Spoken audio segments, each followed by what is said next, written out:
I'm going to kind of alternate between a couple of poems followed by an excerpt from a chapter of my memoir.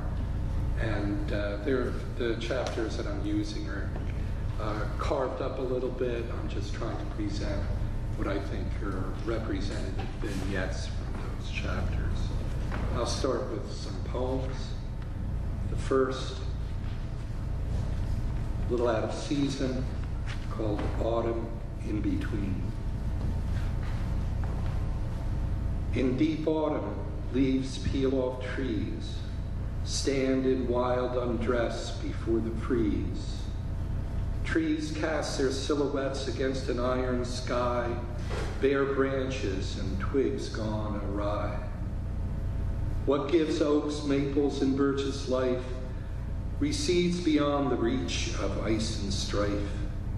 Spring buds hide beneath their trunks and limbs, while a few dry leaves hang lifeless in light that dims. Leaves and bones rattle down from my family tree.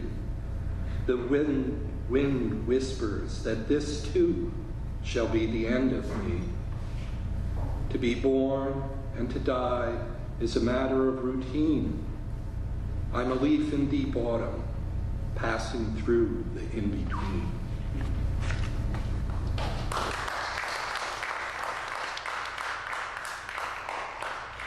The next piece is, I'll call it a prose poem.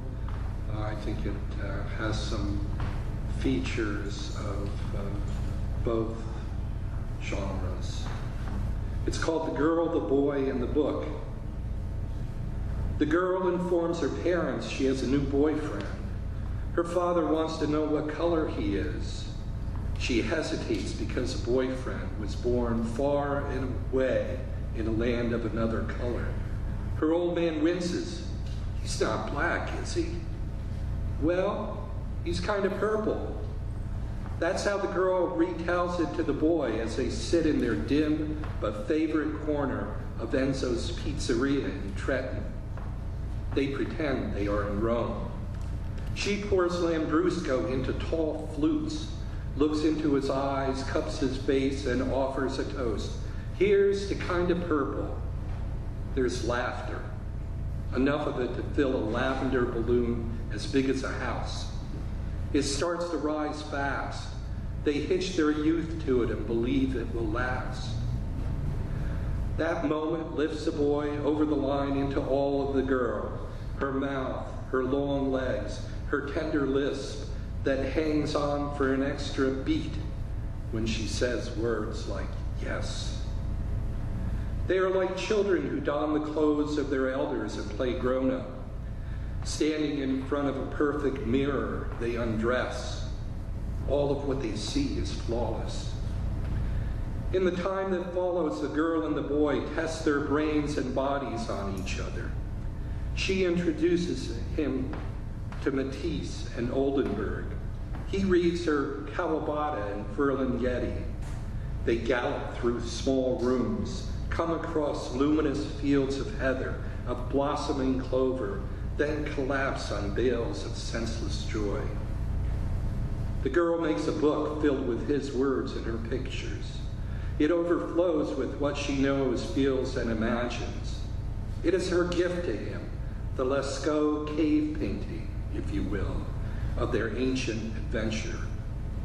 Covered in psychedelic purple linen, the book is bound, like them, in time. In their final embrace, she says what is precisely so. I'm looking up at you and seeing the right person, and you're looking down at me and seeing the wrong person. It's not an accusation. Imagine that they are in a car stalled at a railroad crossing, and the girl says, "Here comes a freight train." It is a matter of fact like that. Their ruin all boils down to a complicated case of mistaken identity. The boy cannot recognize himself, cannot say for sure who he is or should be.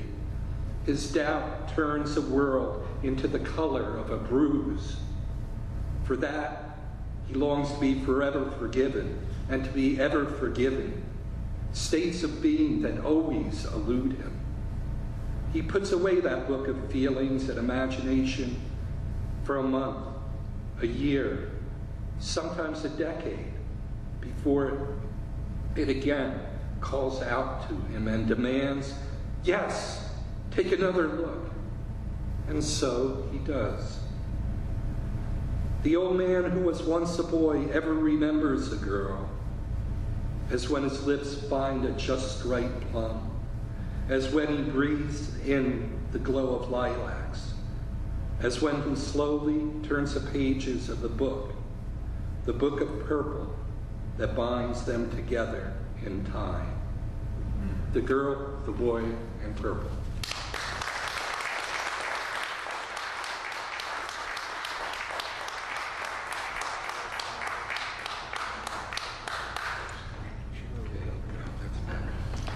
Class reunion. Long ago, we assembled in the heart of our world, fidgeted on folding chairs arranged in the high school gym. Black gowns hung on us like judges' robes, our life sentences unfurling before us as blank as the air. What journeys of becoming, what roads would be taken or forsaken, what promises would be kept or broken. We grabbed our diplomas, precious one-way tickets to take us out of town to anywhere else.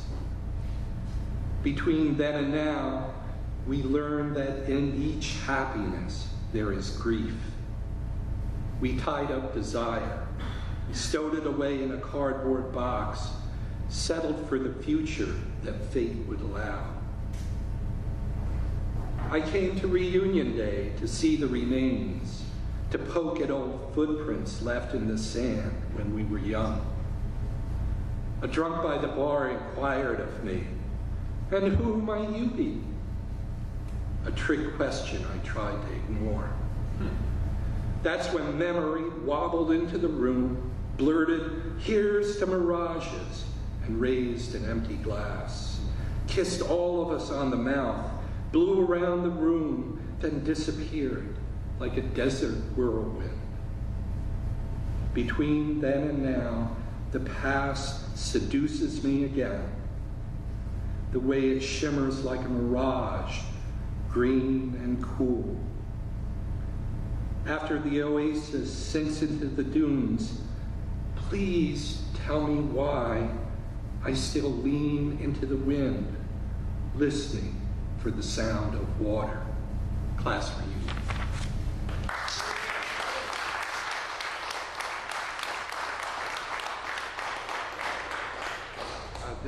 This is an excerpt from the Sayonara Cowboy. In this chapter, the boy, now in the 5th grade, muddles his way through school, the Cold War, the mysteries of sexuality, and how he can reconcile all of it with his paternal grandparents. So, the following vignettes excerpt from a chapter titled Boo. Aaron Gabler was my best friend and the smartest kid in the 5th grade. One afternoon at his house, Aaron gave me a brief lecture after he had assembled a plastic model called the Visible Man, a figure with transparent skin whose insides, from skeleton to musculature to guts, were in view. Even though his face reminded me of a chipmunk, I regarded Aaron as something of a genius. He went over the visible man's body parts, naming the heart, lungs, stomach, large and small intestines, liver, and all the major organs. This model was serious business, a teaching tool that represented the male human with anatomical accuracy, with one glaring exception. Aaron pointed to the visible man's crotch and said, "And these are supposed to be his genitals." "His what?" I asked. "You know, his dick and nuts," he said. "I see," I said, inspecting the model more closely. "Yes, he has no genitals." Genitals, not gentles. That's what I said, gentles. We concluded that the visible man offered nothing new to our knowledge about sex. The representation of the scrotum and penis were just impressionistic bulges painted with hairline-thin blue veins and red capillaries. We scoffed and laughed at the visible man's shortcomings. Sadly, he had no signs of pubic hair, and he wasn't a 5th grader, he was a man. I wondered aloud if a version of the visible woman had existed. Wouldn't that be something? Aaron didn't know. We were both intrigued, however. It would have answered questions about the sex thing. We reckoned that if the visible woman existed, the model makers would make her sex thing as vague and disappointing as her male counterparts.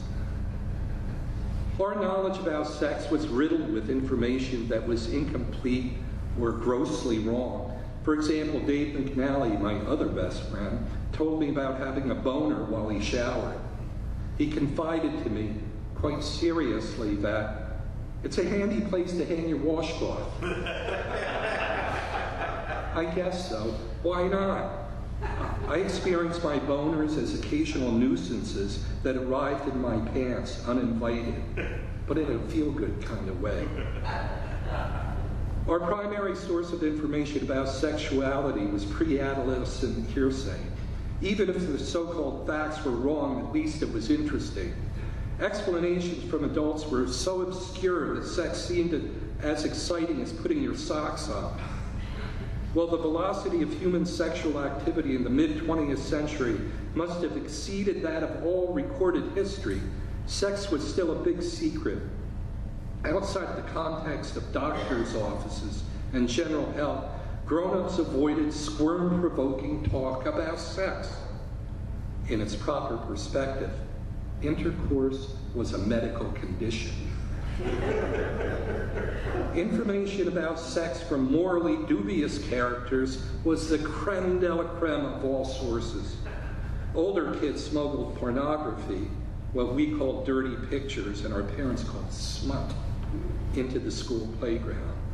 Smut came to us in the form of tattered folios made wretched and worn by hundreds of desperate thumbs and depthless lust. Their content featured blurry photographs of men and women in various poses of sexual ennui, or primitive line drawings that kidnapped characters from the benign worlds of Peanuts and Little Abner and posed them in horny and outrageous situations. It was awful, really, but it was impossible not to look. Randy Lamont was our 8th grade channel to dirty magazines. He leafed rapidly through pages of smut as 6 or 7 of us crowded around him. "Get a load of the Masked Man," said Randy, grinning. "Stop pushing, I can't see," I yelled. "Keep your shirt on, Billy Boy," said Randy. "Don't have an orgasm. Keep your cool." "I'm keeping my cool," I said.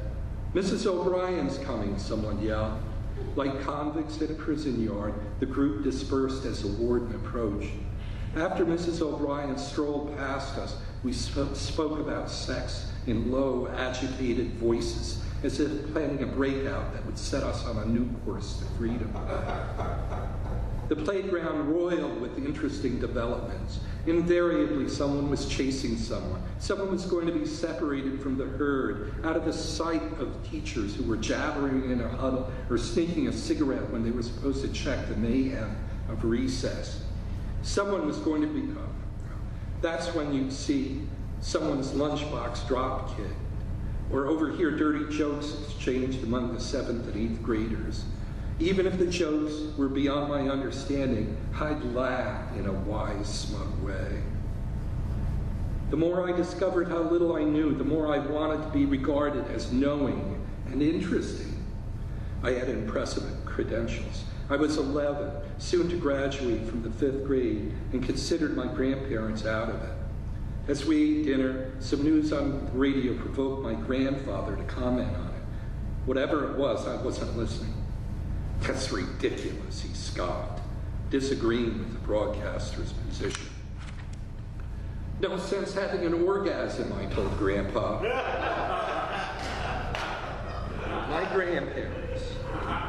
My grandparents, usually poker-faced, looked stunned.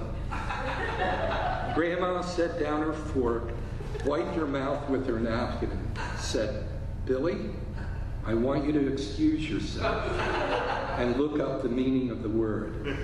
I knew what the word meant. It was an expression that meant you should keep cool, like Randy had said. Relax, don't get yourself worked up. I went into the living room and plucked a dictionary from a bookcase. O-R-G-A-S-M.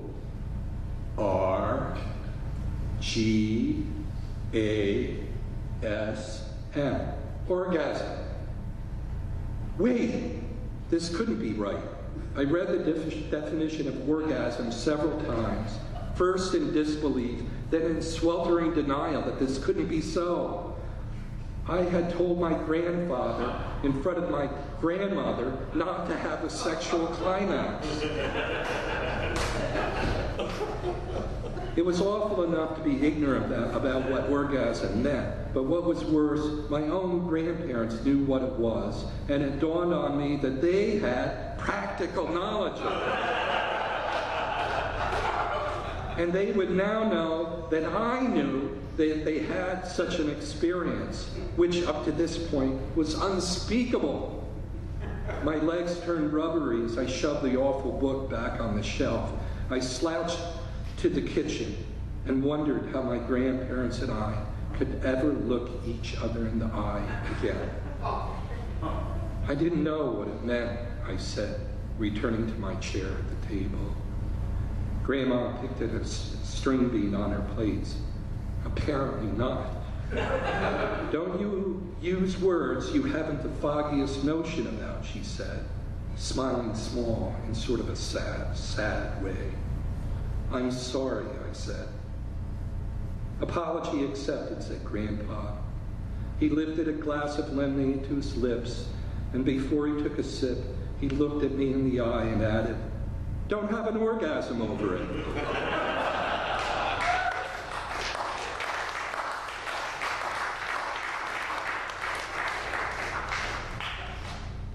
Old man in a chair, staring at the back of his hands, they've nothing to do, removed from an industry and from touching. He and his hands only wait. When he stares at the back of his hands, there is no need to check the watch. Time silently watches him.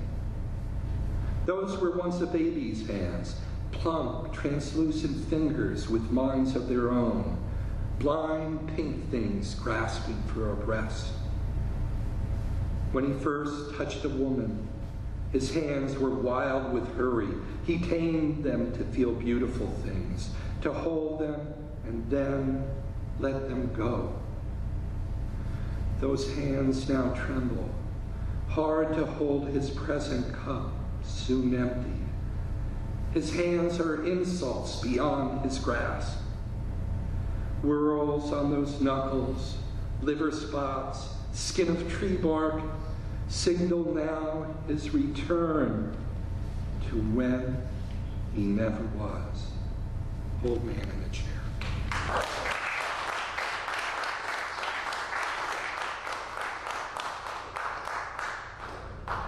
Dreaming under the sly amber moon, toppling from a tower, a high wire, a steeple, my recurring sky blue dreams don't say if I jumped or was pushed, just that I'm falling. No choice, no wings. I reach out to grasp a thorny limb that sprouts from the fear that I will die. Ironically, that's what saves me, shakes me awake before I hit the ground, back in bed again, as if I never left. Lost on a ledge, a bridge, a cliff, I crawl to the edge, watch glittering confetti fall from the sky, tumbling out of God's worn pocket, notes torn from pages of secrets, fluttering like opalescent butterflies. I lurch after them, then patch together and read every scrap. The secrets begin to tattle on one another, spill answers that cascade over me. I drip of wisdom, awash in knowledge divine. But wait, as if by a magician's clap, the dream snaps shut. Answers disappear. I am not a wise man. The falling never was. It was just a dream.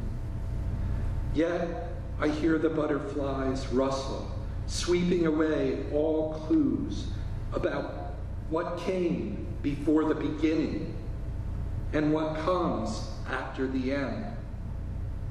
They flicker out my window, sail over hills, tenderly conveying their secrets into the night, then vanish beyond the sly amber moon.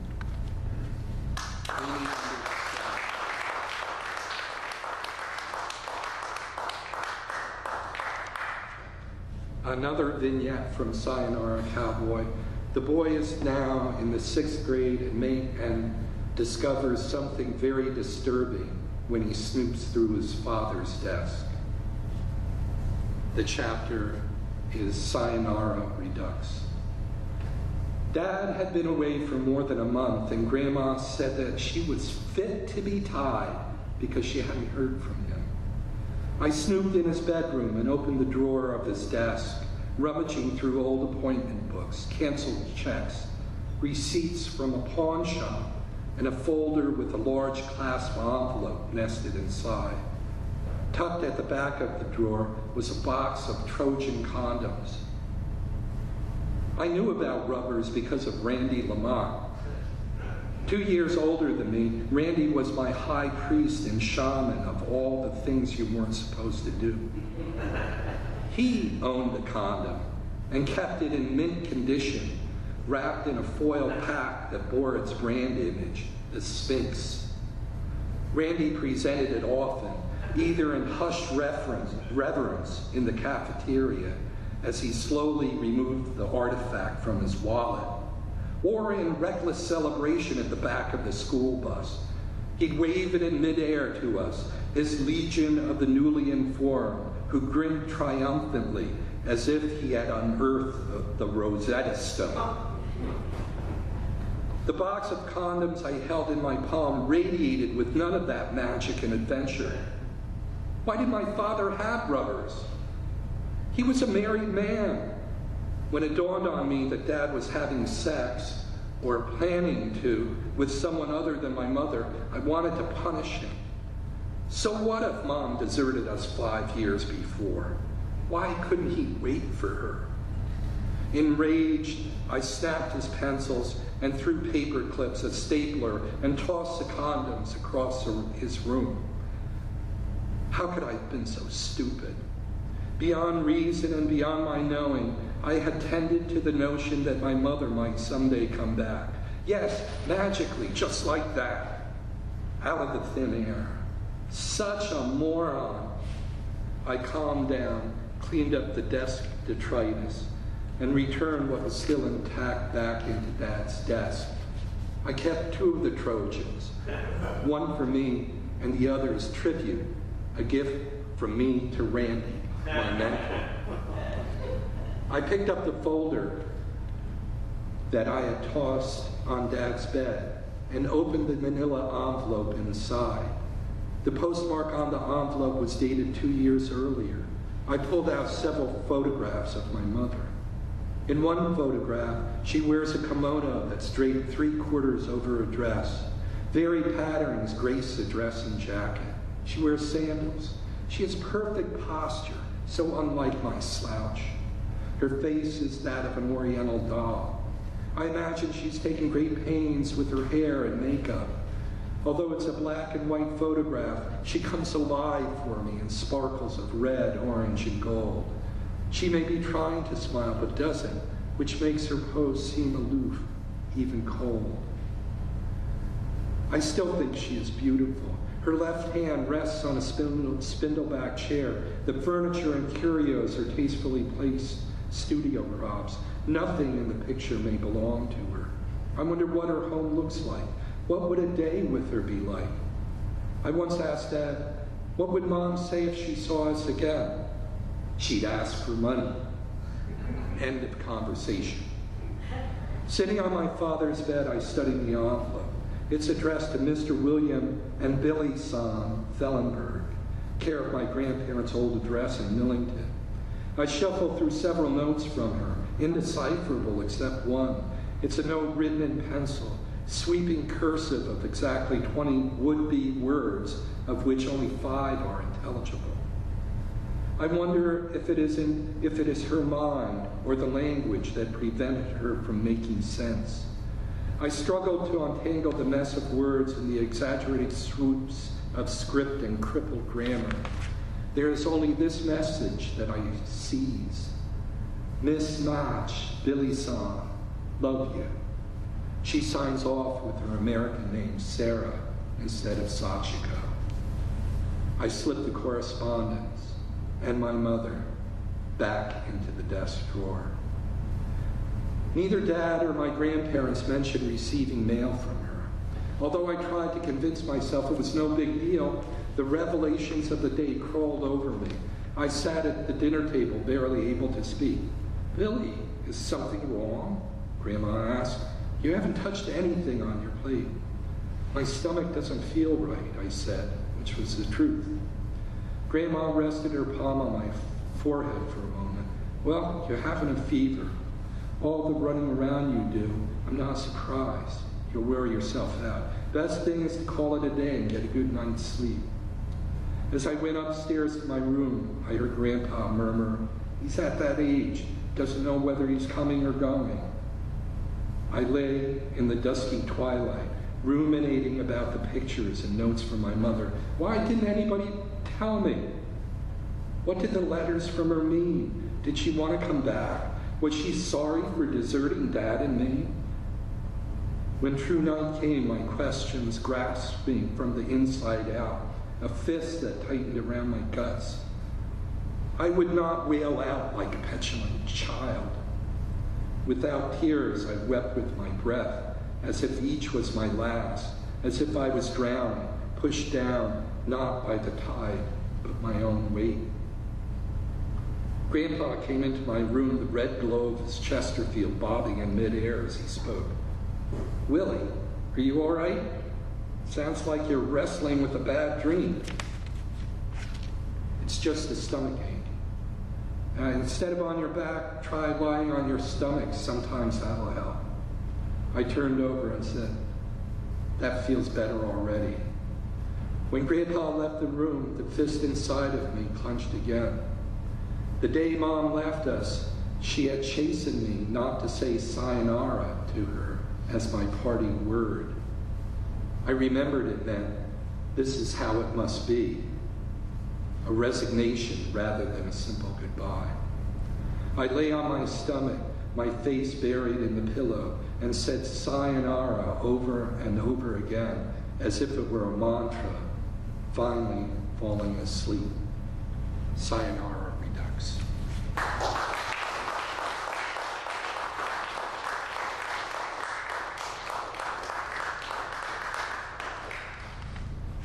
Shadow in the Maine Woods, Baxter Wilderness Area, 1958. Dad snapped a picture of me sulking, my back against a Plymouth wagon, one hand in the pocket of my jeans, the other fighting the glare of the late-day sun as it threw glistening bolts from the lake's whispering ripples. Even now, I hear him bark out a favorite rebuke. For crying out loud, stand up straight. You look like the weight of the world's on your shoulders. But I was no Atlas, and what weighed on me was a void, an emptiness. Since her desertion the year before, my mother became but a shadow, some otherworldly figure in the dusk, a memory that Dad kept deep inside, a topic not to be discussed. I pretended to forget as her absence weighed me down. We trolled in vain for pike and bass, always alert for the slap of a beaver's tail or the bellowing call of the bull moose. But, like our own secrets, the lake and forest deprived us of both fish and game. Rain rattling down in chains was our only vestige. We packed our gear before the other storm, the one in our heads, could carry us away. We left our complaints lakeside, stacked them by the fish we couldn't catch. Thank you. And by the deserted beaver's dam. We drove south on a ribbon of macadam to nowhere, green boat in tow. Like clever magicians, the lordly trees kept us silent as we catapulted past. The endless forest held fast to its own deep green secrets, while the secret about the shadow would stay well kept by the father and his 10-year-old son, the weight of the world on his shoulders. Shadow in the Main Woods.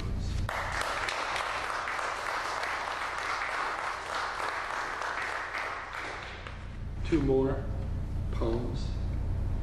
The poem about loving you eludes me. The poem about loving you eludes me, in part because I'm superstitious. If I write how like a juicy peach we are, or how like the pounding surf we are, I fear a sleeping black cat will stretch in front of the long body of our love, cross our happy path, and then scratch us with claws full of bad luck. The poem about loving you escapes me because I am bound to you here on earth, while the song of us zigzags high in the ether beyond my unworthy reach. For now, I'll say that your contradictions keep us fresh. The currents of you, your rapids, your calm, your depth, your shallows, the blue of your eyes, the red of your hair, and all that. Under our old skin, I still see youth glimmer. It's a cherry on top of the piece de resistance. The kiss me, the you get on my nerves, the love you, hate you, the love you forever of our breathless just desserts. The poem of love.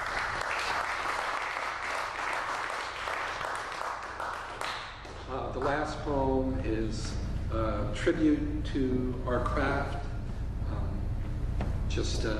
Sort of, I feel your pain. Dogs and the art of poetry. Stop the sulk and toss the swill you wrote. You don't need a muse, you need a spirit dog, a canine at your side that won't drop a deuce, then look to you to hoist it off the lawn. This good fellow will ever stick by your side. Go ahead, call out to him. Come here, boy. Look, it's your best friend, your inner dog, bounding to you, ears a-flopping, tongue a-slobbering. But hold on, as it lopes near, it's not your true dog, the one that will show you the way and inspire great ideas. This one's a stray, a mindless hump having its way with your leg. This dog don't know Shakespeare from Shinola. Go ahead and kick that mud. Get out of here. Your spirit dog, is easy on the eyes, smart, well-bred, fun to be with, yet humble, just like you know who. Call your dog Fidel and unleash him to the swampy backwaters of your subconscious. You'll track hipster footprints in the muck, stalk wild images and words not yet known to exist, snare savage metaphors for love that make the ladies squirm, bag 10 words that rhyme with orange that make redheads explode. One day Fidel will trot toward you, drop a trophy at your feet. You'll read what he's offered and fall to your knees. It's your ever elusive great last line, the Moby Dick of killer closers, that harpoons the hearts of the elite as well as the unwashed. When all the blubbering stops, the room rocks with applause for you and your craft. This is when you ought to stand on your hind legs, take a couple of turns, wag your tail, beg for more, then speak